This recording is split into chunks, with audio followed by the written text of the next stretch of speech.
ಕರ್ನಾಟಕ ವಿಧಾನಸಭೆ ಚುನಾವಣೆ ಫಲಿತಾಂಶಕ್ಕೆ ಕೌಂಟ್ ಡೌನ್ ಶುರುವಾಗಿದೆ. ಮೂರೂ ಪಕ್ಷಗಳಲ್ಲೂ ರಾಜಕೀಯ ಚಟುವಟಿಕೆ ಗರಿಗೆದರಿದೆ. ಎಐಸಿಸಿ ಅಧ್ಯಕ್ಷ ಮಲ್ಲಿಕಾರ್ಜುನ ಖರ್ಗೆ ನಿವಾಸದಲ್ಲಿ ಕಾಂಗ್ರೆಸ್ ಮಹತ್ವದ ಸಭೆ ನಡೆಸಲಾಗಿದೆ. ಸಭೆಯಲ್ಲಿ ಡಿಕೆ ಸುರೇಶ್, ಸುರ್ಜೇವಾಲಾ ಭಾಗಿಯಾಗಿದ್ದು ಭಾರೀ ಕುತೂಹಲವನ್ನು ಮೂಡಿಸಿದೆ. ಬೆಳಗ್ಗೆಯಷ್ಟೇ ಜಿ ಪರಮೇಶ್ವರ್ ಖರ್ಗೆಯನ್ನ ಭೇಟಿ ಮಾಡಿದ್ರು. ಮುಂದಿನ ತಂತ್ರಗಾರಿಕೆ ಭಾಗವಾಗಿ ಈ ಸಭೆ ಮಹತ್ವವನ್ನು ಪಡ್ಕೊಂಡಿದೆ. Predictions are concerned, I will like. We are deeply humbled and with a sense of humility while thanking people of Karnataka. I say, let us wait till tomorrow. The results will be out. It will be clear. We will make a detailed comment there. At least one thing is clear: BJP has admitted defeat. Once they have admitted defeat, then I think your predictions are correct. Mysuru ಭಾಗದ ಕಾಂಗ್ರೆಸ್ ಅಭ್ಯರ್ಥಿಗಳಿಗೆ ಬೆಂಗಳೂರಿಗೆ ಬರುವಂತೆ ಸಿದ್ದರಾಮಯ್ಯ ಬುಲಾವ್ ನೀಡಿದ್ದಾರೆ. ಚಾಮುಂಡೇಶ್ವರಿ ಕೈ ಅಭ್ಯರ್ಥಿ ಮಾವಿನಹಳ್ಳಿ ಸಿದ್ದೇಗೌಡ ಹೊರತುಪಡಿಸಿ ನಂಜನಗೂಡಿನ ದರ್ಶನ್ ಧ್ರುವನಾರಾಯಣ್, ಕೃಷ್ಣರಾಜ ಕ್ಷೇತ್ರದ ಎಂಕೆ ಸೋಮಶೇಖರ್, ಟಿ ನರಸೀಪುರದ ಎಚ್ಸಿ ಮಹಾದೇವಪ್ಪ ಅವರಿಗೆ ಬೆಂಗಳೂರಿಗೆ ಬರುವಂತೆ ಸಿದ್ದರಾಮಯ್ಯ ಸೂಚನೆಯನ್ನ ಕೊಟ್ಟಿದ್ದಾರೆ.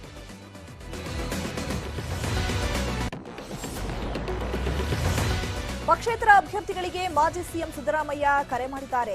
ಹರಪನಹಳ್ಳಿ ಪಕ್ಷೇತರ ಅಭ್ಯರ್ಥಿ ಲತಾ ಮಲ್ಲಿಕಾರ್ಜುನ್ಗೆ ಕರೆ ಮಾಡಿ ಚರ್ಚೆ ನಡೆಸಿದ್ದಾರೆ.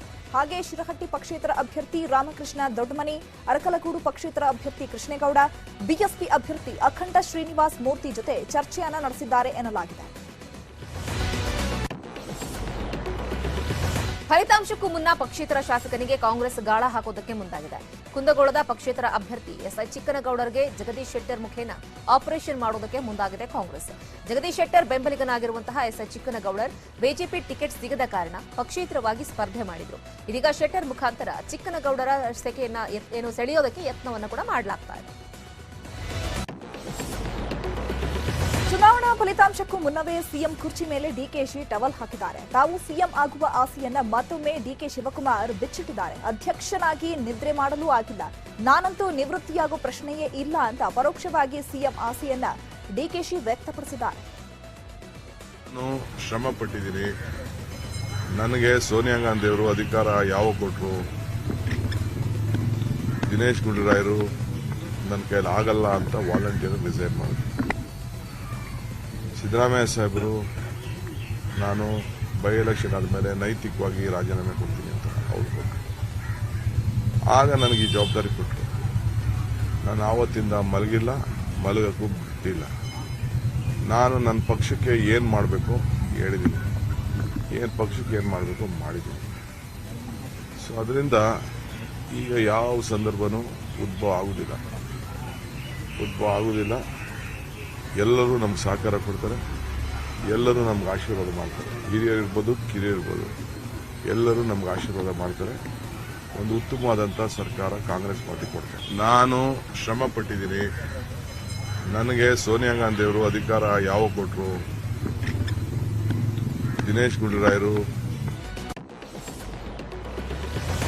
ಸರ್ಕಾರ ರಚನೆ ಮಾಡೋದಕ್ಕೆ ಮಾನಸಿಕವಾಗಿ ಸಿದ್ದರಾಗಿದ್ದೇವೆ ಅಂತ ತುಮಕೂರಿನಲ್ಲಿ ಮಾಜಿ ಡಿಸಿಎಂ ಡಾಕ್ಟರ್ ಜಿ ಪರಮೇಶ್ವರ್ ಹೇಳಿದ್ದಾರೆ.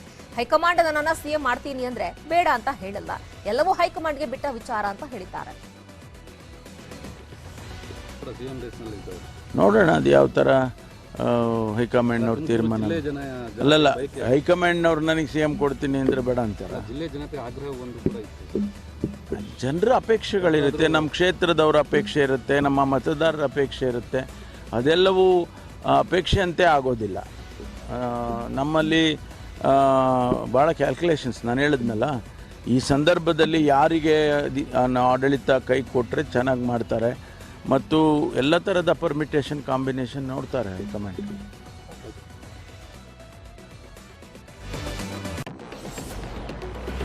ನಾಳೆ ವಿಧಾನಸಭಾ ಚುನಾವಣಾ ಫಲಿತಾಂಶ ಹಿನ್ನೆಲೆಯಲ್ಲಿ ಕಾಂಗ್ರೆಸ್ ಹೈಕಮಾಂಡ್ ಫುಲ್ ಅಲರ್ಟ್ ಆಗಿದೆ. ಈ ಹಿನ್ನೆಲೆಯಲ್ಲಿ ರಾಹುಲ್ ಗಾಂಧಿ ಸೂಚನೆ ಮೇರೆಗೆ ಇಂದು ಸಂಜೆಯೇ ಕೆಸಿ ವೇಣುಗೋಪಾಲ್ ಬೆಂಗಳೂರಿಗೆ ಆಗಮಿಸುತ್ತಿದ್ದಾರೆ.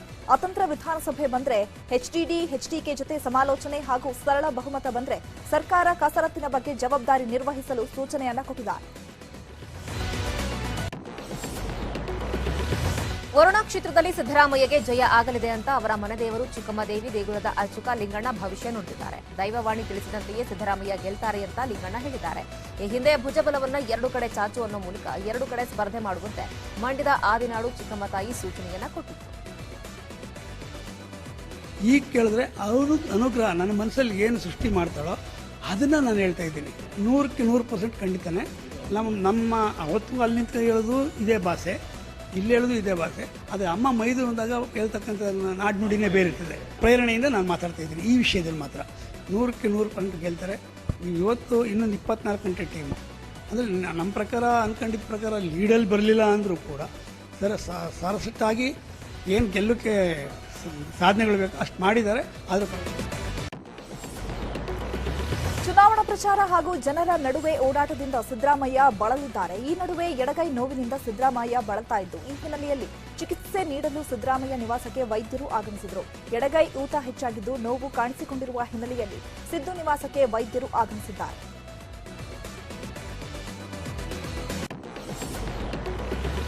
ಸಮೀಕ್ಷೆಗಳ ವರದಿಯಿಂದ ಕಂಗೆಟ್ಟಿರುವ ಬಿಜೆಪಿ ಬಹುಮತ ಬಾರದೇ ಇದ್ರೆ ಮುಂದೇನು ಅನ್ನೋ ಚಿಂತೆಯಲ್ಲಿದೆ. ಈ ಹಿನ್ನೆಲೆಯಲ್ಲಿ ಇವತ್ತು ಬಿಎಸ್ವೈ ಜೊತೆಗೆ ಸಿಎಂ ಬೊಮ್ಮಾಯಿ ಮೀಟಿಂಗ್ ಅನ್ನು ನಡೆಸಲಿದ್ದಾರೆ. ಬಳಿಕ ಹುಬ್ಬಳ್ಳಿಗೆ ತೆರಳಿ ಜೋಶಿ ಜೊತೆ ಬೊಮ್ಮಾಯಿ ಅವರು ಚರ್ಚೆಯನ್ನು ನಡೆಸುತ್ತಾರೆ. ಬಹುಮತ ಸಿಗದೇ ಇದ್ರೆ ಪಕ್ಷೇತರರು ಜೆಡಿಎಸ್ ಬೆಂಬಲ ಪಡೆಯುವುದಕ್ಕೆ ಚಿಂತನೆಯನ್ನು ನಡೆಸಲಾಗಿದೆ ಅಂತ ಹೇಳಲಾಗ್ತಾ ಇದೆ. ನಾಳೆಗೆ ವಿಧಾನಸಭಾ ಚುನಾವಣಾ ಫಲಿತಾಂಶ ಹೊರಬೀಳಲಿದೆ. ಈ ನಡುವೆ ಕೇಂದ್ರ ಸಚಿವ ಪ್ರಹ್ಲಾದ್ ಜೋಶಿ ತಿರುಪತಿಗೆ ತೆರಳಿ ತಿಮ್ಮಪ್ಪನ ದರ್ಶನ ಪಡೆದಿದ್ದಾರೆ. ಮೆಟ್ಟಿಲುಗಳನ್ನು ಹತ್ತಿಯೇ ತಿರುಮಲ ಬೆಟ್ಟಕ್ಕೆ ಬಂದು ವೆಂಕಟೇಶ್ವರವನ್ನ ದರ್ಶನವನ್ನ ಪಡೆದಿದ್ದಾರೆ.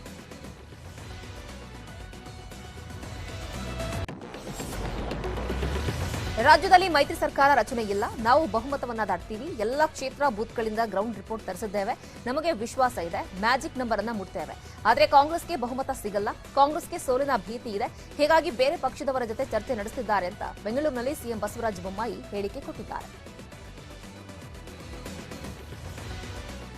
ಮೊದಲಿಂದನೂ ಕೂಡ ಒಂದೇ ಇದೆ, ನಮಗೆ ಅಬ್ಸಲ್ಯೂಟ್ ಮೆಜಾರಿಟಿ ಬರುತ್ತೆ ಅಂತ.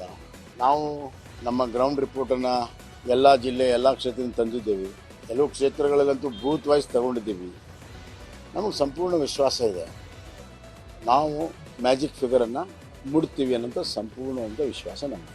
ಅಂದರೆ ಅದರ ಅರ್ಥ ಏನು ಅಂದರೆ 2 ಅರ್ಥ ಆಗುತ್ತೆ. ಅವ್ರಿಗೆ ಅಬ್ಸಲ್ಯೂಟ್ ಮೆಜಾರಿಟಿ ಬರಲ್ಲ, ಅದಕ್ಕೆ ಬೇರೆ ಪಕ್ಷ ಜೊತೆ ಮಾತಾಡೋದು ಅದೆಲ್ಲ ಪ್ರಯತ್ನಗಳು ಮಾಡ್ತಾ ಇದ್ದಾರೆ. 2ನೇದ್ದು ಅವ್ರ ಶಾಸಕರ ಮೇಲೆ ಅವ್ರ ನಂಬಿಕೆ ಇಲ್ಲ ಅನ್ನೋದು ಸ್ಪಷ್ಟ. ಯಾವಾಗ ನಮಗೆ ವಿಶ್ವಾಸ ಇರುತ್ತೆ ಈ ಪ್ರಶ್ನೆಗಳು ಉದ್ಭವಿಸಿದೆ. ಈಗ ನಮ್ಮ ಮುಂದೆ ಆ ಪ್ರಶ್ನೆ ಇಲ್ಲ. ಅಬ್ಸಲ್ಯೂಟ್ ಮೆಜಾರಿಟಿ ಬರುವಂಥ ಎಲ್ಲ ಲಕ್ಷಣಗಳಿದೆ. ಮ್ಯಾಜಿಕ್ ಫಿಗರ್ ದಾಟ್ತೀವಿ, ಮಾಡಲಿ, ಅಲ್ಲಲ್ಲ ಅವ್ರು ಮಾಡಲಿ, ಯಾರು ಏನು ಪ್ರಶ್ನೆನೇ ಇಲ್ಲ. ಎಲ್ಲ ಪಕ್ಷಗಳಿಗೂ ಸಭೆ ಮಾಡೋ ಹಕ್ಕಿದೆ, ಅವ್ರಿಗೂ ಇದೆ. ಅವ್ರ ಸಭೆ ಬಗ್ಗೆ ನಾನೇ ಕಮೆಂಟ್ ಮಾಡಲಿ, ನಾನೇ ಫೋನ್ ಮಾಡಿ ಅವ್ರಿಗೆ ಇಲ್ಲಿರೋ ವಸ್ತುಸ್ಥಿತಿಯನ್ನೆಲ್ಲ ಹೇಳಿದ್ದೀನಿ. ಅವ್ರಿಗೂ ಕೂಡ ವಿಶ್ವಾಸ ಇದೆ, ಸಂಪೂರ್ಣ ಮೆಜಾರಿಟಿ ಬರುತ್ತೆ ಅಂತೆಲ್ಲ ವಿಶ್ವಾಸ ಇದೆ. ಅದರಿಂದ ನನಗೆ ಒಂದೇ ಒಂದು ಸೂಚನೆ, ಎಲ್ಲರ ಹತ್ರ ಮಾತಾಡು, ಅವ್ರಿಗೆಲ್ಲರಿಗೂ ಕೂಡ ಒಂದು ಈಗಿರೋ ರಿಪೋರ್ಟನ್ನು ಹಂಚ್ಕೋ, ನೈತಿಕ ಶಕ್ತಿ ಬರಲಿ ಅಂತ ಹೇಳಿ. ನಮ್ಮದು ಯಡಿಯೂರಪ್ಪರದ್ದು ಒಂದೇ ಲೆಕ್ಕ. ಬಿಜೆಪಿ 105ರಿಂದ 120ರವರೆಗೂ ಗೆಲ್ಲುತ್ತೆ. ನನ್ನ ಪ್ರಕಾರ ಕಲ್ಯಾಣ ಕರ್ನಾಟಕದಲ್ಲಿ 15, ಬೆಂಗಳೂರಲ್ಲಿ ಕೂಡ 15ಕ್ಕಿಂತ ಕಡಿಮೆ ಬರಲ್ಲ. ಕರಾವಳಿ, ಉಡುಪಿಯಲ್ಲಿ ಅತಿ ಹೆಚ್ಚು ಸ್ಥಾನ ಗೆಲ್ತೀವಿ ಅಂತ ಬಿಜೆಪಿ ಪರಿಷತ್ ಸದಸ್ಯ ರವಿಕುಮಾರ್ ಹೇಳಿದ್ದಾರೆ. ಇವತ್ತು ರಾತ್ರಿ ಕಳೆದ್ರೆ ನಾಳೆ ಬೆಳಿಗ್ಗೆ ರಿಸಲ್ಟ್ ಪ್ರಾರಂಭ ಆಗುತ್ತೆ.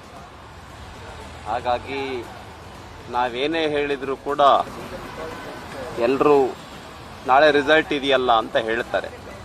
ಆದರೆ ಒಂದನ್ನು ನಾನು ಭಾಳ ಸ್ಪಷ್ಟವಾಗಿ ಹೇಳೋದಕ್ಕೆ ಬಯಸ್ತೇನೆ, ಭಾರತೀಯ ಜನತಾ ಪಾರ್ಟಿ 105ರ ಮೇಲೆ 120ರ ಒಳಗಡೆ ನಮ್ಮ ಅಂಕಿ ಸಂಖ್ಯೆಗಳು ಬರುತ್ತೆ ಅನ್ನುವಂಥದ್ದು ನನ್ನ ಸ್ಪಷ್ಟವಾಗಿರ್ತಕ್ಕಂಥ ಅಭಿಮತ. ಕಲ್ಯಾಣ ಕರ್ನಾಟಕದಲ್ಲಿ ಎಕ್ಸಿಟ್ ಪೋಲ್ ಹೇಳ್ತಾ ಇದ್ದೀನಿ ನಾನು, 10 ಸೀಟ್ ಬರುತ್ತೆ ಅಂತ ಹೇಳಿದ್ದಾರೆ. ನನ್ನ ಪ್ರಕಾರ ಯಾವುದೇ ಕಾರಣಕ್ಕೂ 15ರ ಮೇಲೆ ಕಲ್ಯಾಣ ಕರ್ನಾಟಕದಲ್ಲಿ ನಾವು ಸೀಟ್ ಗೆಲ್ತೇವೆ.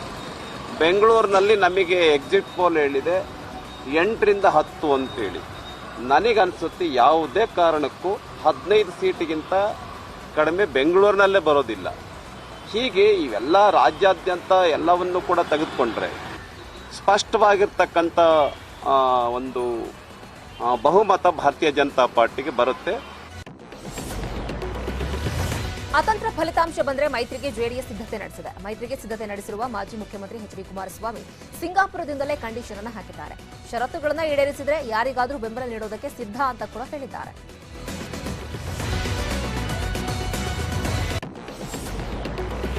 ಪಕ್ಷದ ಅಧ್ಯಕ್ಷನಾಗಿ ಬಿಜೆಪಿ ಕಾಂಗ್ರೆಸ್ ಜೊತೆ ಮೈತ್ರಿ ಮಾಡಿಕೊಳ್ಳಲು ನನಗೆ ಒಲವಿಲ್ಲ ಅಂತ ಜೆಡಿಎಸ್ ರಾಜ್ಯಾಧ್ಯಕ್ಷ ಸಿಎಂ ಇಬ್ರಾಹಿಂ ತಿಳಿಸಿದ್ದಾರೆ. ಬೇಕಾದ್ರೆ ಮತ್ತೆ ಚುನಾವಣೆಗೆ ಹೋಗಲು ನಾವು ಸಿದ್ಧವಿದ್ದೇವೆ. ಇದು ನನ್ನ ವೈಯಕ್ತಿಕ ಅಭಿಪ್ರಾಯವಾಗಿದೆ. ಅಂತಿಮವಾಗಿ ನಮ್ಮ ನಾಯಕರು ಈ ಬಗ್ಗೆ ತೀರ್ಮಾನ ಮಾಡ್ತಾರೆ ಅಂತ ಇಬ್ರಾಹಿಂ ಹೇಳಿಕೆ ಕೊಟ್ಟಿದ್ದಾರೆ.